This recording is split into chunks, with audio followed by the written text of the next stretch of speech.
বিসমুল্লাহির রহমানির রহিম। প্রাথমিক সমাপনী বৃত্তি পরীক্ষার শিক্ষার্থীদের শুভেচ্ছা অভিনন্দন। আমি তোমাদের কোশ্চেন নাম্বার 10 সম্পূর্ণ নতুন ধরনের প্রশ্ন, writing correct form of verb. এখানে 5 মার্ক থাকবে। এই 5 মার্কের আমি আলোচনা করতেছি।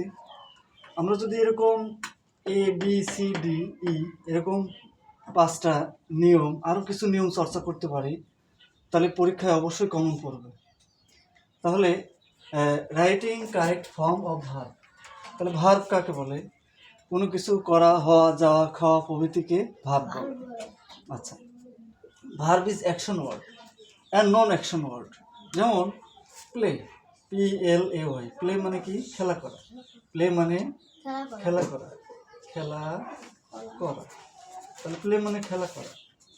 আর আমি যদি লিখি am playing, প্লেইং মানে খেলছি বা খেলিতেছি, এরকম খেলিতেছি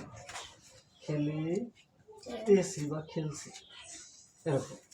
তাহলে এই যে অ্যামটাও কিন্তু ভার্ব, এটা হচ্ছে বি ভার্ব, এটা হচ্ছে অক্সিলারি ভার্ব। এটা কি ভার্ব? বি ভার্ব বা অক্সিলারি ভার্ব। আর এই প্লেটা মেইন ভার্ব। তাহলে অক্সিলারি ভার্ব মেইন ভার্বকে সাহায্য করে। তাহলে আমাদেরকে ভার্বের বিভিন্ন রূপ সম্পর্কেও কিছুটা জানতে হবে। তাহলে কোনো কিছু করা, হওয়া, যাওয়া, খাওয়া প্রভৃতিকে ভার্ব বলে। এখন আমরা দেখব যে এই যে বি ভার্ব কোনগুলো, হ্যাভ ভার্ব কোনগুলো, এগুলো আমাদের জানতে হবে। বি ভার্ব বলতে বোঝায় সমান আমরা লিখতে পারি am, is, are. Am is are, আর এটা প্রেজেন্ট টেন্সের ক্ষেত্রে am is are. Present tense মানে বর্তমানকাল। তাহলে বর্তমানকাল বি ভার্ব হলে এম ইজ আর। আর পাস্ট টেন্সে যদি বি ভার্ব বোঝাতে চাই তাহলে ওয়াজ ওয়ার, যেমন ছিল। তাহলে এম ইজ আর মানে হই। যেমন এক বচন হলে এম বা ইজ হয়, আর বহু বচন হলে আর হয়। ওয়াজ বা ওয়ার অতীতকাল নির্দেশ করে, ওয়াজ বা ওয়ার অতীতকাল নির্দেশ করে, WERE, ওয়ার। তাহলে ওয়াজ বা ওয়ার অতীতকাল নির্দেশ করে। অতীতকাল মানে পাস্ট টেন্স। কোন টেন্স? Past tense.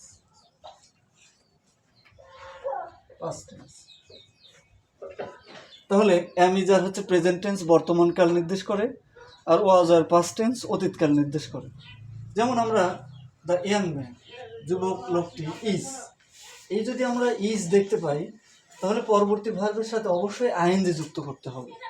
তাহলে যদি আমরা এম ইজ আর এর যে কোনো ভার্বটাই দেখতে পাই তাহলে পরবর্তী ভার্বের সাথে অবশ্যই আইএনজি যুক্ত করতে হবে। কি যুক্ত করতে হবে? আইএনজি। তাহলে আমরা যদি এই ব্র্যাকেটে দেওয়া ভার্বের পূর্বে এম ইজ আর দেখতে পাই, am is are was were দেখতে পাই, তাহলে পরবর্তী ভার্বের সাথে, ব্র্যাকেটে দেওয়া ভার্বের সাথে, অর্থাৎ যে ভার্বটা পরিবর্তন করতে হবে সেই ভার্বের সাথে কি যুক্ত করতে হবে? আইএনজি। কি যুক্ত করতে হবে? আইএনজি। যেমন রিডিং, READING, রিডিং। তাহলে আমরা দেখতে পাচ্ছি যে রিডিং, তাহলে আমরা দেখতে পাচ্ছি যে the young man is reading a book about Bangladesh. অর্থাৎ তো যুবক লোকটি বাংলাদেশ সম্পর্কে পড়ছে। কোন সম্পর্কে পড়ছে? বাংলাদেশ সম্পর্কে পড়ছে। তাহলে আমরা এই রিডের পরিবর্তে কি দেবো? রিডিং। রিডের পরিবর্তে কি দেবো বলো সবাই? রিডিং।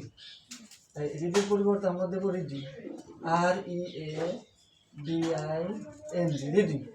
যেহেতু এম ইজ আর আছে, এখানে ইজ আছে, যদি এম থাকতো তাহলে রিডিং হতো, আর থাকলে তাও কি হতো? রিডিং হতো। যদি এখানে দ্য ইয়াং ম্যান না হয় একের অধিক ব্যক্তিকে বা বস্তুকে বোঝাতো তাহলে এখানে আর হইতো, আর তখন রিডের সাথে আইএনজি হতো।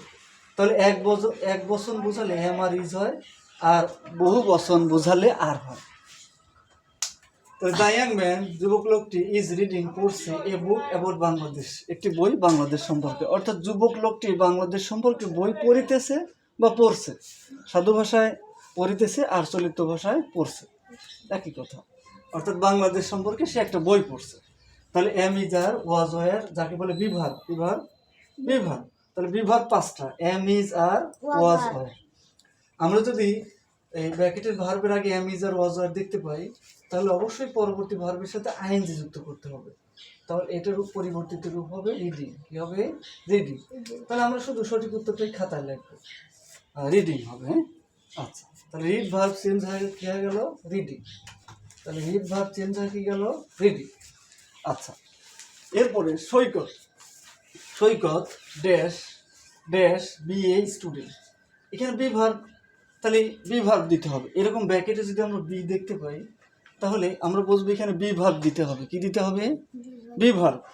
বি ভার্ব কি? Am is are was were. Am is are was were. তাহলে সৈকত কয়জন? একজন। কয়জন? একজন। তাহলে কি হবে? ইজ। কি হবে? ইজ। যদি একজন বোঝায় তাহলে ইজ বসে। কি বসে? ইজ।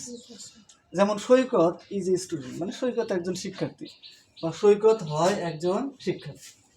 তাহলে ইজ বসলো। বি ভার্ব মানে am is are was were. যেহেতু সৈকত একজন, এজন্য ইজ। যদি দে হতো তাহলে কি হতো? এখানে বি ভার্বের পরিবর্তে আর কি হতো? আর। যদি দে হইতো এই জায়গায় তাহলে এখানে বি ভার্বের পরিবর্তে কি হতো? আর। কারণ দে মানে তারা, তারা তো বহু বচন, তখন আমরা বি ভার্বের বহু বচন যেটা আর দিতাম। আচ্ছা, এইবার he dash be student absent in the class yesterday. দেখো হি ড্যাশ, এখানে ব্র্যাকেটে বি, এখানে এই বি এর কারণেই শূন্যস্থানে একটা শব্দ তোমাকে বসাতে হবে। অ্যাবসেন্ট মানে অনুপস্থিত, ইন দ্য ক্লাস ইয়েস্টারডে গতকাল।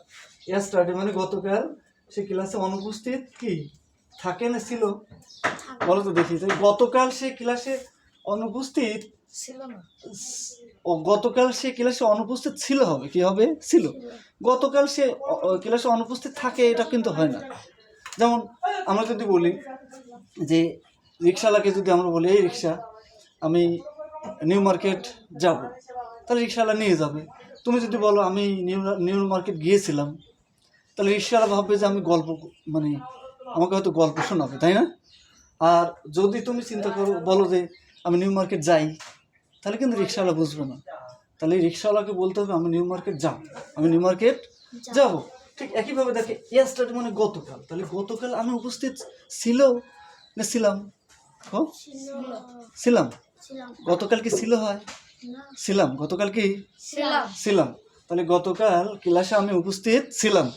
তাহলে ছিলাম থাকলে ওয়াজ বা ওয়ার, যেহেতু হি একজন এজন্য কি বসবে? ওয়াজ। কি বসবে? ওয়াজ।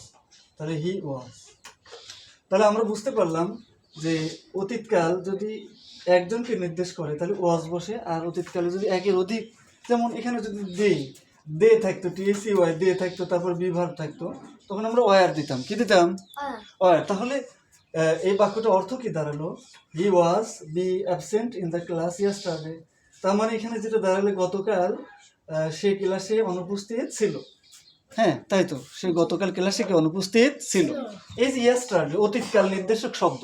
Yesterday, last year, last night, last month, হ্যাঁ, লাস্ট ডে, এই শব্দগুলো যদি থাকে তাহলে অবশ্যই এই ভার্বটা পাস্ট টেন্সে হবে। কোন টেন্সে হবে? Past tense. অতীতকাল নির্দেশক শব্দ তোমাকে দিতে হবে। তাহলে অ্যামিজার থাকলে আইএনজি যুক্ত করতে হবে, তারপরে বি ভার্ব থাকলে অ্যামিজার দিতে হবে, আর অতীতকাল নির্দেশক শব্দ দিলে ওয়াজ বা ওয়ার বি ভার্বের দিতে হবে। আরেকটা হচ্ছে হ্যাভ বা হ্যাজ। হ্যাভ বা হ্যাজকে বলে হ্যাভ ভার্ব। দেখো I have receive your letter, আমি তোমার চিঠি কি, হ্যাভ বা হ্যাজ থাকলে অবশ্যই পরবর্তী ভার্বের সাথে পরবর্তী ভার্বের পাস্ট পার্টিসিপল ফর্ম হবে। কি হবে? Past participle form.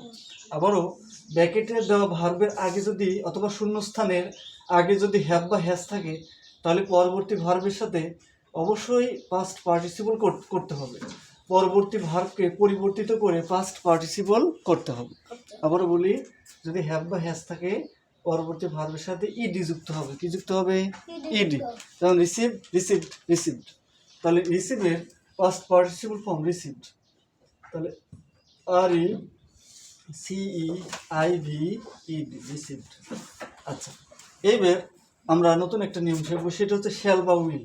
যদি এই শ্যাল বা উইল থাকে, এই শ্যাল বা উইল, তাহলে আমরা জানি শ্যাল বা উইল হচ্ছে মডেল ভার্ব। কি ভার্ব? Modal verb. তাহলে শ্যাল বা উইল থাকলে পরবর্তী ভার্বের কোনো পরিবর্তন হবে না। পরবর্তী ভার্বের কোনো পরিবর্তন হবে না। তাহলে আই শ্যাল ইট হবে। কি হবে? ইট। তাহলে মডেল ভার্ব কয়টা? 14টা। যেমন shall, should, will, would, can, could, may, might, have to, has to. এই মডেল ভার্ব যদি আমরা দেখতে পাই, shall, should, will, would, can, could, may, might, have to, has to, এই ধরনের মডেল ভার্ব যদি আমরা দেখতে পাই, তাহলে পরবর্তী রাইট ফর্ম ভার্ব হিসেবে পরবর্তী ভার্বের কোনো পরিবর্তন হবে না, আইএনজিও যুক্ত হবে না, ইডিও যুক্ত হবে না, কিচ্ছু হবে না। তাহলে ওই পরবর্তী যে ব্র্যাকেটের আমরা ভার্বটা দেখতে পাবো, সেটাকে আমরা অপরিবর্তিত আকারে শূন্যস্থানে বসাবো। তাহলে আই শ্যাল ইট রাইস, আমি ভাত খাবো, এর বাংলা অর্থ কি? আমি ভাত খাবো। তাহলে আমরা যে জিনিসটা শিখলাম, আমি আবারও প্রথম থেকে একটু পুনরালোচনা করি। তাহলে আমরা যদি বি ভার্ব দেখতে পাই সামনে, তাহলে পরবর্তী ভার্বের সাথে আইএনজি যুক্ত করতে হবে। কি যুক্ত করতে হবে? আইএনজি। এবার আমরা যদি ব্র্যাকেটে শুধু বি ভার্ব দেখতে পাই, এবং এক বচন হয়, তাহলে এম ইজ আর এর ইজ যুক্ত করতে হবে। এখানে দেখো, এখানে ইজ রিডিং যুক্ত করলাম, আর এখানে শুধু ইজ যুক্ত করলাম। এটা কেন করলাম? আসলে এটা কিন্তু দেখো প্রেজেন্ট কন্টিনিউয়াস টেন্স। সে বাংলাদেশ সম্পর্কে বই পড়িতেছে বা পড়ছে, কাজটা চলছে। তাহলে বর্তমানকালে কোনো কাজ যদি চলে, তাহলে প্রেজেন্ট কন্টিনিউয়াস টেন্স হয়, প্রেজেন্ট কন্টিনিউয়াস টেন্সের গঠন হচ্ছে এম ইজ আর এবং ভার্বের সাথে আইএনজি। এই জন্য ইজ থাকার কারণে এটা কন্টিনিউয়াস টেন্স, এই জন্য রিড ভার্বের সাথে আইএনজি যুক্ত হইল। তাহলে আমরা am is are be verb থাকলে পরবর্তী ভার্বের সাথে আইএনজি দেবো কন্টিনিউয়াস টেন্স অনুযায়ী। যেমন the young man is reading a book about Bangladesh, অর্থাৎ যুবক লোকটি বাংলাদেশ সম্পর্কে বই পড়ছে, যে বর্তমানকালে এই কাজটা চলছে, এই জন্য এই রিড ভার্বের সাথে আইএনজি যুক্ত হলো, ফলে রিডিং হলো। একইভাবে এখানে তো ওরকম কিছু না, এখানে বর্তমানকালে কোনো কাজ, এটা সাধারণ বলতেছে, সে হয় একজন ছাত্র, তাহলে সে হয় একজন ছাত্র বর্তমানকালে, এখানে কন্টিনিউয়াস টেন্স না, কোনো কাজ চলছে না, তার অবস্থা বর্ণনা করা হচ্ছে, তাহলে সে হয় একজন ছাত্র, এই জন্য এই বি ভার্ব হিসেবে ইজ দিতে হবে। তাহলে এখানে আইএনজি দেওয়ার কারণ হচ্ছে এটা কন্টিনিউয়াস টেন্স, বর্তমানকালে কাজটা চলছে, আর এখানে ইজ দেওয়ার কারণ হচ্ছে এটা কন্টিনিউয়াস টেন্স নয়, বর্তমানকালে সাধারণ অবস্থা বোঝাচ্ছে আর কি। এবার হচ্ছে বি ভার্ব মানে am is are was were. আচ্ছা, এখানে গঠন অনুযায়ী ইজ বসবে। আর হচ্ছে he was be absent in the class yesterday, সে ইয়াস্টারডেতে অতীতকাল নির্দেশক শব্দ আছে, তাহলে অতীতকাল নির্দেশক শব্দ থাকলে বি ভার্ব অতীতকালের নির্দেশকও হবে। আবার এখানে যদি অন্য কোনো রাইট মানে ভার্ব থাকতো, সেটাও পাস্ট ফর্ম হতো। কি হতো? Past form. যেমন he was absent in the class yesterday. এইবার I have received your letter, তাহলে এখানে দেখো এই যে হ্যাভ বা হ্যাজ থাকলে এই পরবর্তী ভার্ব, ব্র্যাকেটে দেওয়া ভার্ব যেটা তুমি পরিবর্তন করবা, সেটার সাথে অবশ্যই ইডি মানে পাস্ট পার্টিসিপল ফর্ম যোগ করতে হবে। যেমন I have received your letter, আমি তোমার চিঠি পেয়েছি। এবার আই শ্যাল ইট আছে, এখানে দেখো শ্যাল বা উইল থাকলে পরবর্তী ভার্বের কোনো পরিবর্তন হয় না, তাহলে আই শ্যাল ইট রাইস, এখানে কী হবে? ইট। তাহলে এভাবে আমরা যখন উত্তর লিখবো, তখন answer to the question number 10, answer to the question number